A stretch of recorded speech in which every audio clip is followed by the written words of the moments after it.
I want to talk about a topic that might be a little bit sensitive, so try and hear me out before you make any comment. And by no way am I trying to paint this country as a bad country. I am just sharing my experience and the experience of my other African brothers as well, currently working, living, and touring Mauritius. I just have to do it. I put out the Mauritius video, and a lot of people send me messages about the experiences they are currently having in the country. And of course, I experience this in my everyday travel, and sometimes I choose not to share it, but I will just go ahead and share this. My name is Samson Onsongo. I'm from Kenya and I'm working in Mauritius. I'm Moses Biamukama. I'm Ugandan. I studied in Mauritius and I'm now working here. My name is Razak and I'm a Nigerian expat in Mauritius. Hi, I'm Natalie from Johannesburg, South Africa. I'm currently studying IT in Mauritius. My name is Doreen Kambanga. I am a Tanzanian living and working, also studying in Mauritius. My name is Destiny. I'm in Mauritius from Nigeria. I'm currently studying IT. So Mauritius is sold as a tropical paradise, a luxury destination, the most liberal economy, and the most competitive in sub-Sahara Africa. The second highest GDP per capita, second strongest passport. This country has developed from a low-income agricultural-based economy to an upper-middle-income diverse economy with growing industrial, financial, and tourist sector. 4 months ago, I was in Seychelles and I made a travel documentary, and when I posted it, a lot of people say, hey Steven, you need to check Mauritius out. I was like, okay, cool. They explained to me how Mauritius is like a bigger island, offers more, and it's a little bit cheaper than Seychelles. And I was like, okay, I'm gonna, visit this country. And that was how I started doing my research. I'm traveling with a very weak passport, which is the Nigerian green passport. So when I arrived at the immigration officer was like, what are you here to do? With a very aggressive tone. My mind already was ready for it. I tried to tell him over and over again, this is what I'm here to do. At that point, he wasn't even asking me for my accommodation and every other document that he's supposed to ask me for. He was like, what are you here to do? What do you do? Are you here alone? Maybe thought I'm fishy, but after a while asking me questions, looking at my name and stuff, he recognized a video that I had done in Seychelles. From that point, he became, less aggressive, was now smiling. I left and I went to the custom guides, which was not very fun actually. It's really sad to say, but every black person on that flight was stopped and searched. The racial profiling at the airport, that one I can also attest to it. It's not really good. I've had people who are like, I'm not coming back here just because of this experience. In my opinion, I feel like if you're white in Mauritius, you get away with anything easily. Like at the immigration, I noticed there was not a single white person that was stopped. But every black person, most of them that were stopped to check were black people. Well, if you're white in Mauritius, you could probably come in something illegal. I mean, it's normal for custom to search your bag, but when someone is trying to search your bag, they are very convinced something is in that bag, up to the point of what is that? You'll be like, it's a trouser. Put their hands in the pocket and trying to. If this was done to everybody, I would really understand, but it was done to the black guys, me inclusive. But my case was it was easy because when they looked at my bag, they saw camera lenses, they looked at my carry-on camera lenses, and the guy was like, what do you do? I showed him. He no question asked, he allowed me to go. But I am 0.001% of the other type of Africans that want to travel to this country. I came from Tanzania from holiday. I don't know if it's the customs officer. I saw him allowing most of the tourists to pass through, and when it came to me, all of a sudden he stopped me, and then he started questioning me, like, what are you doing here, how much do you have? When I gave him the answers, he was still not satisfied with that, so he separated me from the rest of the group that was coming out of the airport, and he put all my belongings, from hand luggage to my carry-ons, into the scanner, and then he was like, no, we need to unwrap everything and just search everything. So he opened all my bags and then started searching every single nook and cranny of my bag, removing maybe clothes, underwears, everything that I packed, basically, to see what was inside. I had brought some food stuff from home, so he collected everything, and then he called his colleague, is like, look at this person bringing these things to our country. She wants to bring diseases into our country. He was like, what do your parents do? Which is, questions that no one is supposed to ask you. I was like, my mom is a teacher and my father is a diplomat. And he's like, well, also you have a diplomatic passport? I was like, yes, but I don't usually travel with this. Like, oh, so next time you should come with it. Else I wouldn't have, taken your stuff. So that, contradicted with what he was saying. Like, if I had the diplomatic passport, the things that I brought were not going to bring diseases in the country. I had brought plantain, I brought Scotch bonnet peppers, just those. So if you had a diplomatic passport, Yeah. they never would have checked your bag, Yeah. never would have asked you any question, and they would have let you pass like the other tourists. Exactly. And then he took a bag full of all the food stuff that I brought, and then they took it to their collection desk. He's like, now follow me. He didn't even have the audacity, to close the bag or anything like that. So I had taken a whole 1 hour with that man inside since I had landed and everything. So I would tell him that, there's someone waiting for me. He's calling me outside, to collect me. He's like, don't touch your phone. I'm talking to you right now. He wasn't even talking. I cried. Like, Oh my God. when I came out of that airport, I was literally shaking. I did not believe what happened. To be honest with you, I did not see it as racism. I just saw it as discrimination. Yeah, looking back now, it is racism.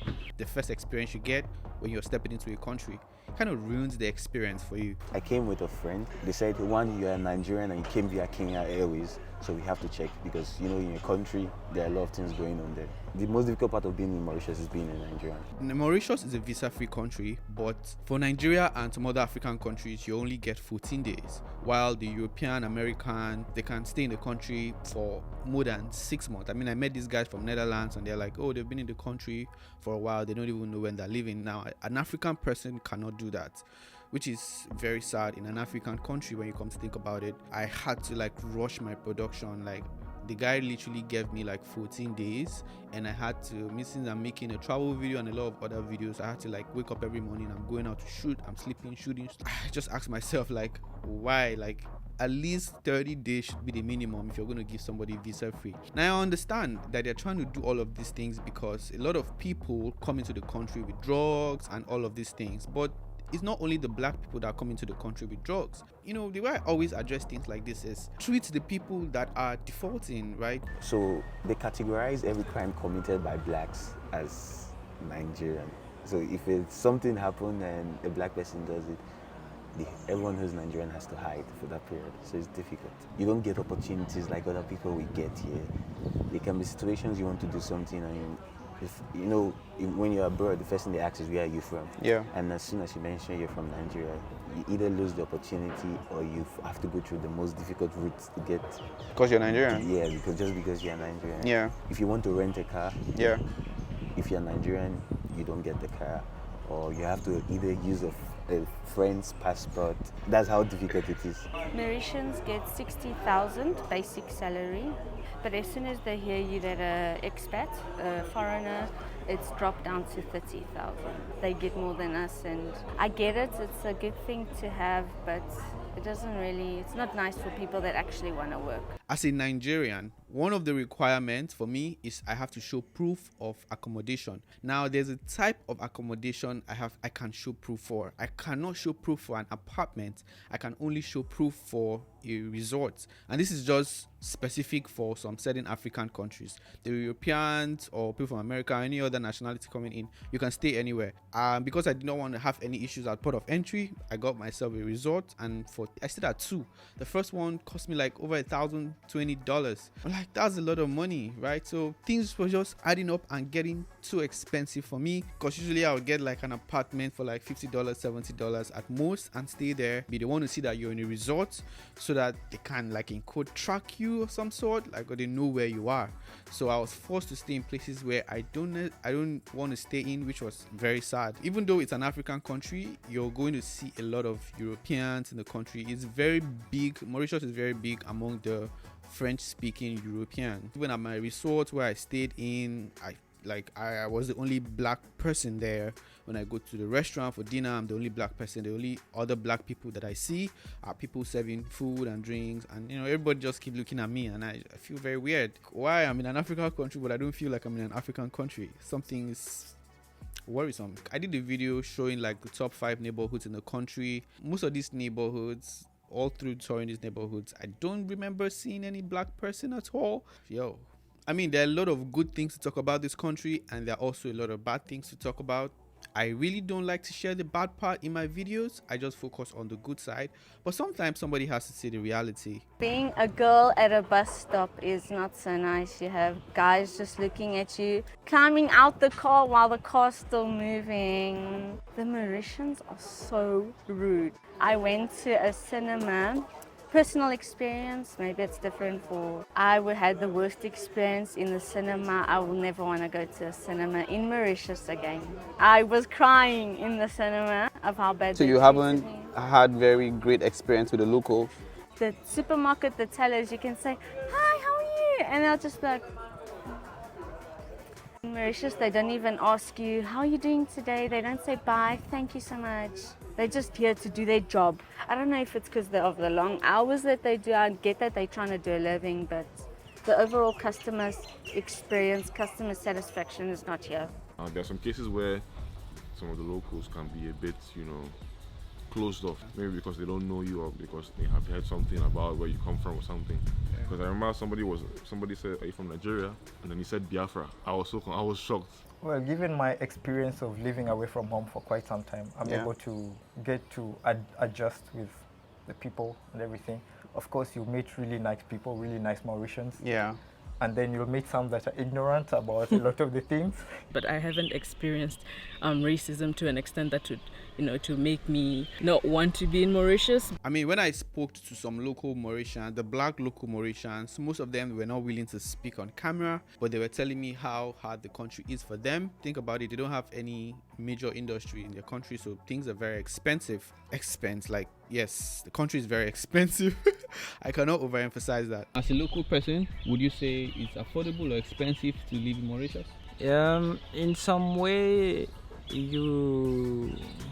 yes. For the local, it's all the world drama, all the prices get up and up.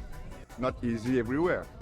1 month, if you have 1,000 euro, you have to pay to sleep and you have to pay the food, etc. The cost, like 1,000 euro. I think Mauritius is too expensive for what we have here. Things are almost thrice their price back at home, and considering what you earn. Yeah, if I were to earn money and live here, I'd be looking at maybe nothing less than 100,000 rupees. Do not come to Mauritius without being sure you have financial support from back home. You basically should come with the mindset of you don't have to work to survive. So if you're getting a job, it's just for an extra income.